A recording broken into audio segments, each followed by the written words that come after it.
Greetings.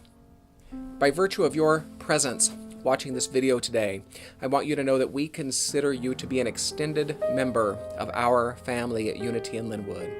We believe that you are an individualized expression of that one creative impetus which stands behind all life, and as such we celebrate the uniqueness which you are, and we celebrate our unity with you. We are glad you're with us.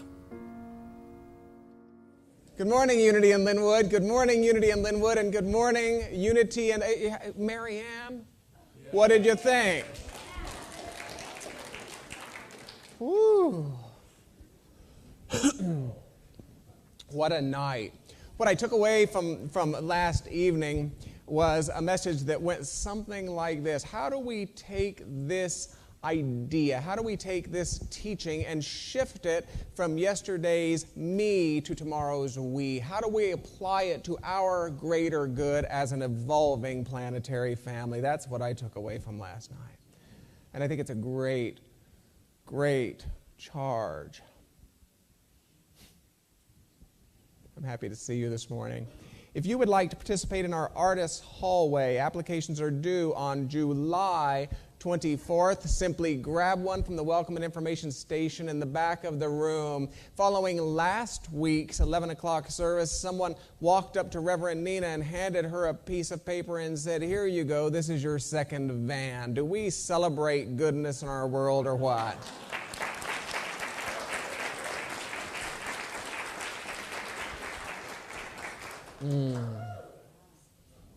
Yes, woo-hoo. I agree with that. It'll take a little while to get it whipped into excellent condition for you, but wow, what a demonstration of generosity. Tuesday evenings in July, adult education. It's called The Fourth Principle, Living the Powerful Life. I'm facilitating an original curriculum. The author wrote the following about the class.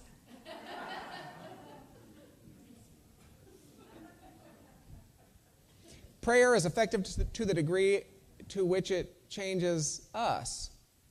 Our perception of ourselves, our beliefs about the world in which we live, our fundamental ideas about God itself.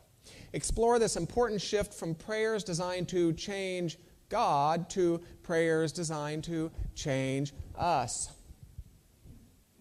Students will have the opportunity to form ongoing prayer partnerships. Tuesday evenings, 5 weeks, beginning at 7 o'clock each evening.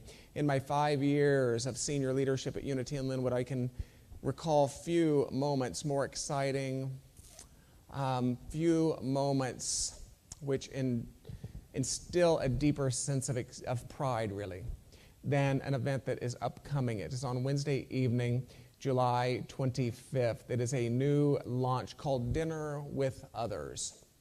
It's facilitated by psychologist Linda Babin and Rabbi Ted Falcon.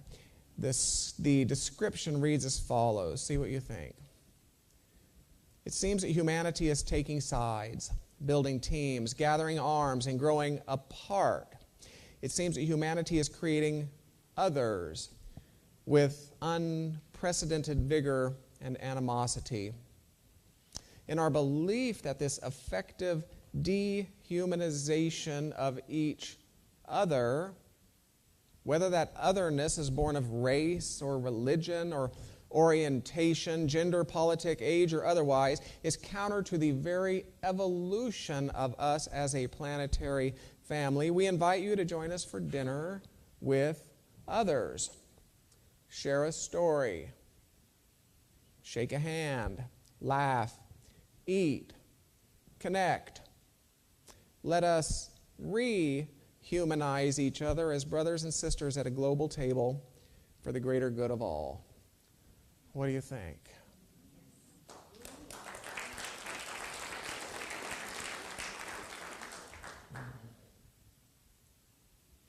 Your Board of Trustees would like to thank you. Your countless gifts of presence, of consciousness, of service, of resource to this community. Please allow us to celebrate you.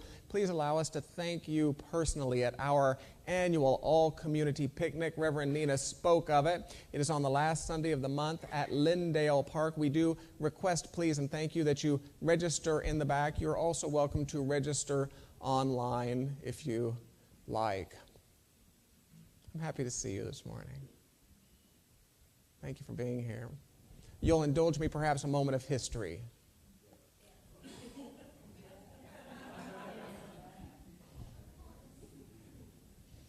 Okay. To those 6 of you who agreed, then, I will press bravely forward. It's a context for a conversation about commitment. It's a context that I believe will inform our conversation. So please indulge me, take a deep breath. It was in August of 75 that a royal proclamation declared that the king's American subjects were, and I quote, engaged in open and avowed rebellion. Thomas Paine's Common Sense, published in January of 1776. It was sold by the thousands. By May of the same year, 8 colonies had decided that they would support a decision for independence, and the Virginia Convention passed a resolution that, and I quote, the delegates appointed to represent this colony in General Congress be instructed to declare the United Colonies free and independent states. It was in keeping with these instructions that Richard Henry Lee, it was on June 7th, presented his resolution that began, resolved that these united colonies are and of right ought to be free and independent states, that they are absolved from all allegiance to the British Crown, and that all political connection between them and the state of Great Britain is and ought to be totally dissolved, that measures should be immediately taken for procuring the assistance of foreign powers, and a confederation be formed to bind the colonies more closely together, end quote. Now, some delegates preferred a path of reconciliation with Great Britain. So this Lee resolution was postponed until July 1st by a vote of 7 colonies to 5, New York abstaining. Congress then recessed for 3 weeks following the appointment of the famous Committee of 5, who were charged with the task of drafting this case for independence. Now, the committee consisted of 2 New England men. Perhaps you've heard of them. John Adams of Massachusetts, Roger Sherman of Connecticut. 2 men from the middle colonies, Benjamin of Pennsylvania and Robert R. Livingston of New York, and 1 Southerner, Thomas Jefferson. Thank you. Well done. Thank you. Well done. Don't mean to put you under pressure here. It's just having a little fun. There will be no grades. So later, Jefferson reflected that the other members of the committee, and I quote, unanimously pressed upon myself alone to undertake the draft. Have you ever served on a committee like that? I think we've all been there. He continued, I then wrote fair copy, reported it to the committee, and from them unaltered to Congress. In quote, on July 2nd of 76, the Lee Resolution for Independence was adopted by 12 of the 13 colonies, New York abstaining. Is there something about stubbornness in New York? I don't know. Could be. The Congress then began to consider the Declaration. The process continued through the entirety of July 3rd. And although Adams and Franklin had some changes, and although Congress had some changes, when those church bells rang out on July 4th, it was essentially Thomas Jefferson's declaration that had been adopted. Now, on July 9th, the action of Congress was officially approved by the New York Convention, at which point all 13 colonies had signified their approval. On July 19th, Congress ordered that the Declaration be fairly engrossed on parchment with the title and style of the unanimous Declaration of the 13 United States of America. And on August 2nd, the Journal of the Continental Congress records that the Declaration of Independence was signed by all delegates in attendance. John Hancock, who was the president of the Congress, signed first, centered below the text. And in accord with prevailing custom, the other delegates began to sign at the right below the text, their signatures arranged according to the geographic location of their respective states, from northernmost New Hampshire to southernmost Georgia, and eventually 56 of these delegates signed the document. The ages of the signers ranged from 26 years old to 70 years old. The majority were in their 30s or 40s. More than half were lawyers. The rest were planters, and they were merchants, shippers, and together they mutually pledged to each other our lives, our fortunes, and our sacred honor. So although this particular anniversary can be recalled and has been recalled in any number of ways, I choose to represent it as a demonstration of the power of commitment. These people had a lot to lose. As Marianne Williamson reminded us last evening, a failed effort certainly would have resulted in charges of treason and execution. I think the idea is most effectively highlighted by Goethe or Thoreau. It really depends upon your source, you know. And I quote, "Until one is committed, there is hesitancy, the chance to draw back, always ineffectiveness. Concerning all acts of initiative and creation, there is one elementary truth, the ignorance of which kills countless ideas and splendid plans. At the moment one definitely commits to oneself, then providence moves too. All sorts of things occur to help one that would never otherwise have occurred. A whole stream of events issues from the decision, raising in one's favor all manner of unforeseen incidents and meetings and material assistance which no man could have dreamt would come his way." I think Chopra said the same thing. He used different words, but he wrote, "Commitment is the ultimate assertion of human freedom." He continues, "It releases all the energy you possess and enables you to take quantum leaps in creativity. When you set a one-pointed intention and absolutely refuse to allow obstacles to dissipate the focused quality of your attention, you engage the infinite organizing power of the universe. There's no limit to your ability to co-create with the universe, but to find that out, you have to engage life with commitment." And he closes by saying, "As you commit, the entire field of potentiality opens to you." And yet, how many of us can relate? I mean, we want the new job, but we're unwilling to complete the application. We want the new relationship, but we're unwilling to leave the house. We want the new body, but we're unwilling to roll from that lazy boy recliner. Remote control on one side. Some sort of church-appropriate beverage on the other side. Cushions tucked full of fuzz-covered cheese doodles and pennies. We want new beginnings, but we're unwilling to release our masochistic attachment to the mediocre status quo of our own histories.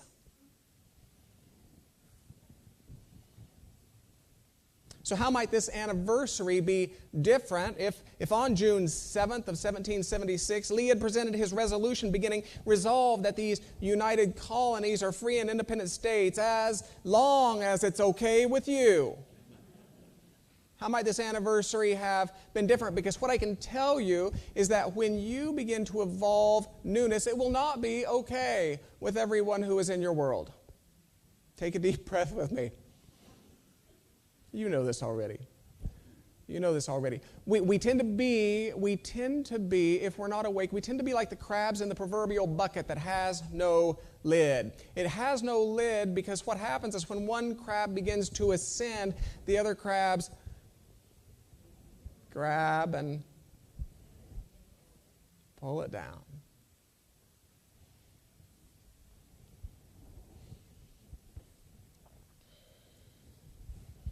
It's a story that's recognized by every addict who's newly in recovery. It's a story that is recognized by every dreamer who is finally starting to make some progress. It's the story that's recognized by every graduate who's attended a reunion. Or how might this anniversary be different if on June 7th, 1776, Lee had presented his resolution beginning, resolved that these united colonies are free and independent states, well, as long as it's not too hard. How might this anniversary be different? You see, we are a quick fix society.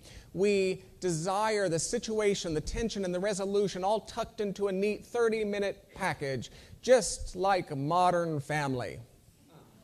Or all in the family, depending upon your particular demographic. But life does not always conform to our egoic impatience. Or how about this one? Resolve that these united colonies are free and independent states as long as I won't fail.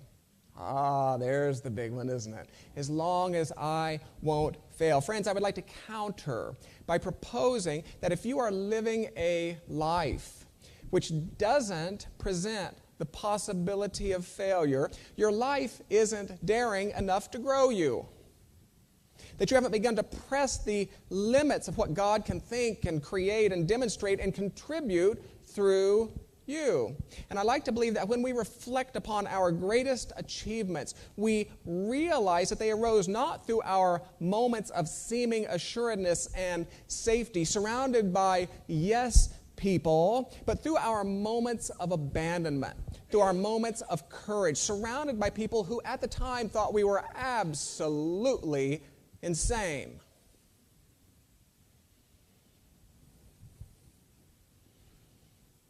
You see, while we're always tempted to look at the people of the past, whether they are our founding fathers or our great innovators or our spiritual avatars, as inherently possessing some special attribute from which we've been denied,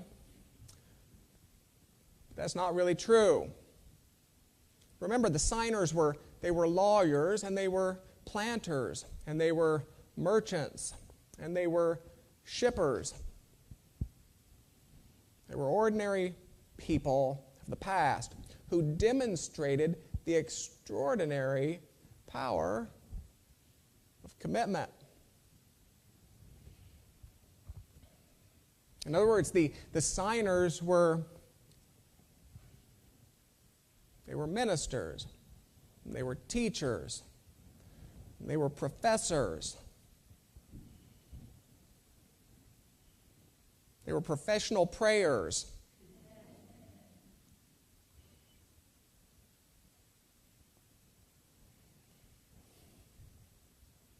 Fillmore himself encourages each of us. I use this for our morning meditation, affirmation. He encourages each of us, and I quote, he said, "Don't reason too much. but forge ahead in faith and boldness. If you let yourself think of person or of outer condition as hindering your increase, then a hindrance it will become. Fear may cause you to become timid and to bury your talent. Keep your eyes, are you ready? Keep your eyes on the abundant inner reality, and don't let the outer appearance cause you to falter. End quote. So I may not know you personally. I may not know of your dream. I may not know of your relationship. I may not know of your disease or your history or your genetics, your reasons, your finances, your limitations. I may not know of your losses or your desires. I may not know you personally, but I do know this about you. There will come a point in your life, regardless of those details, at which you will have to write a new declaration of your own. There'll come a point in your life at which you will have to commit, to go all in, to pass that point of no return, to jump in with both feet, to swallow the big frog, as Reverend Ed Wein likes to say. There will come a point in your life at which a divine discomfort will thrust you beyond your petty concerns and small questions and into the realm of bold living, in which Goethe's Providence can greet you with its limitless potentials and welcome you into its dazzling wonders. It's on that day that you will assume your position shoulder to shoulder with Thomas Jefferson and the countless other brave souls who have left something of a unique mark on the pages of our collective history.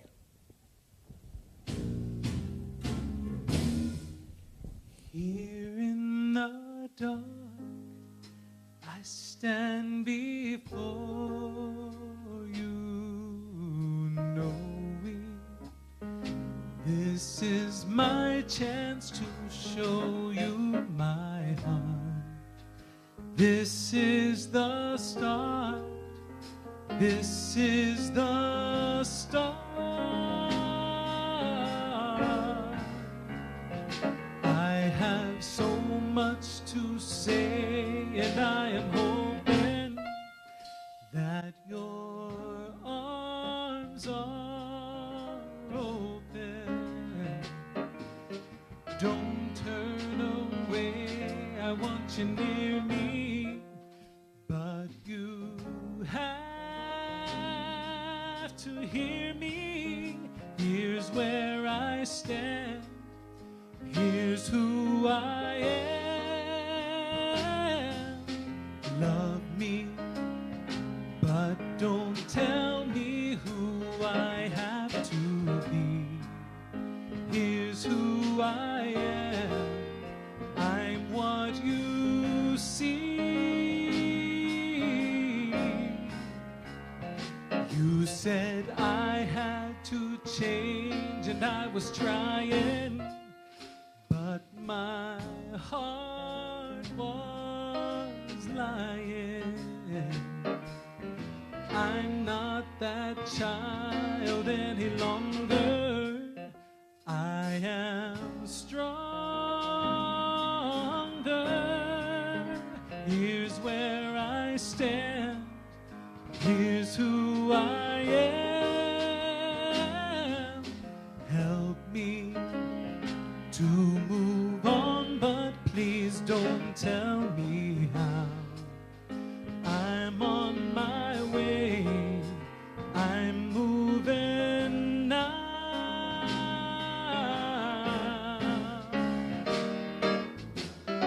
In this life we've come so far, but we're only who we are.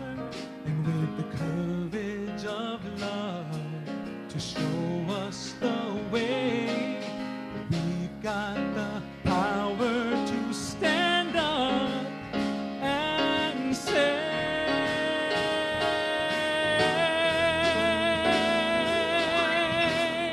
here's where I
I'm counting on.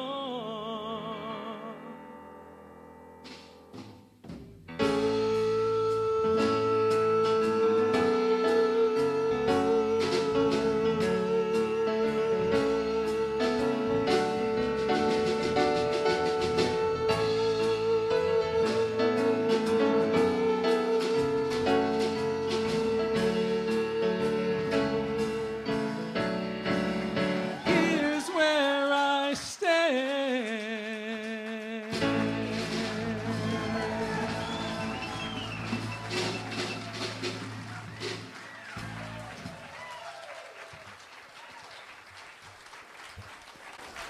Oh, I loved what Marianne said last night. She said, the people who show up in the world to hate show up with a commitment that has to be matched by people who will show up to love.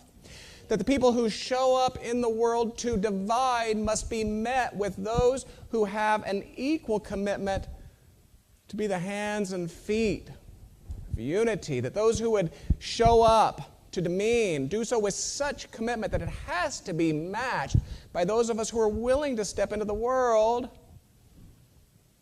to elevate.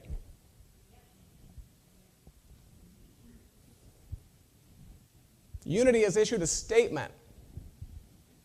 I'd like to share it with you this morning.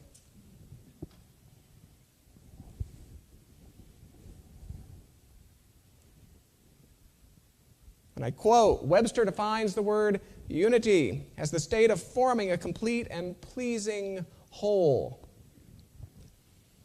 At this time in the evolution of the planet and the lives of human beings upon it, the task of forming a complete and pleasing whole is the imperative for positive evolution and harmonious existence for all.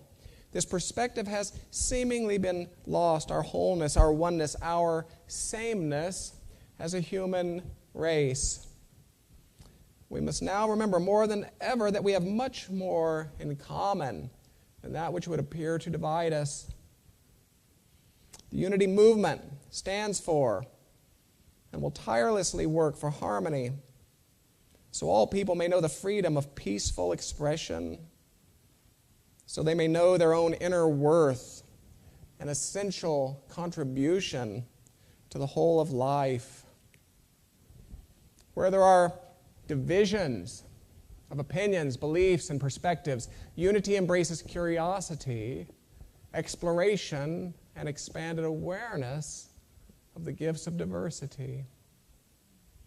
Where there is fear of the other, unity stands for inclusivity and peaceful acceptance of another's right to create the life of his or her choosing. Where there is oppression and hatred, we stand for justice and understanding, and for extending compassion, kindness, and forgiveness to restore balance. Where there is discrimination, we stand for inclusivity and equality. We pledge to be an advocate for the well-being, respect, and civil freedom of every human being. Any proposal or action that seeks to discriminate against individuals or classes of individuals based on prejudice, stereotypic profiles of national origin, class, creed, race, ethnicity, physical ability, sexual orientation, or gender identity is in opposition to the core beliefs and values established by our founders. It closes, we choose unity. We choose unity.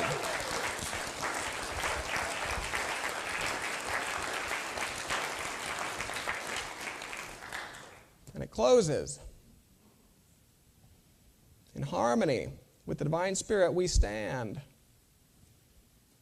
so we may live in a spiritually awakened world that is continually evolving. This is our prayer. This is our decree. So through our actions, we let it be. Thanks again for joining us. Please visit unityinlinwood.org for a preview of all upcoming classes, services, and events, and for an opportunity to make a gift to our community should you so choose. Thank you.